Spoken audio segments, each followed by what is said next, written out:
Eko dodo hana majority leader Mahama Yarigana ede etu dwa se ewo se menimi ya no wonmo efre kane secretary dema president nana adedanko Akufo-Addo nana Asante Bediatuo ba parliament entreni awabo se wo ma pass anti-gay bill no Kasee no etwaso Dom Kasee no opinion no eneda wona no Mahama Yarega ede atudwa se mrahwebedwum emfre eye kane secretary ema omampani Akufo-Addo nana Asante Bediatuo se obo eye mrahwebedwum ehu efa anti-gay bill no Wachirima Dom Kasee no enimpa nhihye egu akwan mu bebi a bill no akodu enu nti no omunye boni bia sene omanfo enama womode sombo ebo no.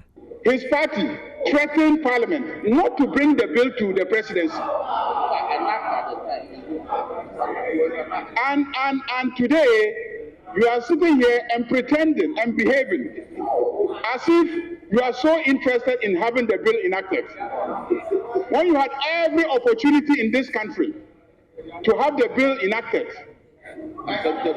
and assented to by the president, Nana Akufo-Addo, you refuse to give the assent.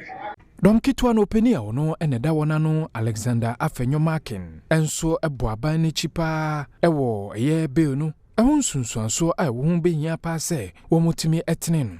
Mr. Speaker, because for us this is a very important matter, and I'm happy that you have brought it to a peaceful rest, considering the unyielding posture our friends opposite me took. Kane swafo a ono na hwe lands any natural resources enso the same say to Jaffa. Mr. Speaker, you resolved two matters as I understood it.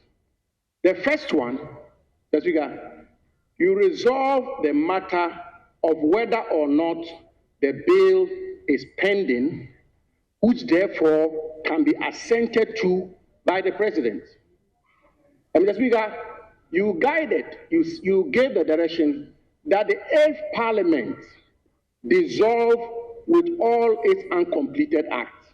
And therefore, the bill which was passed in this House died with the 8th Parliament.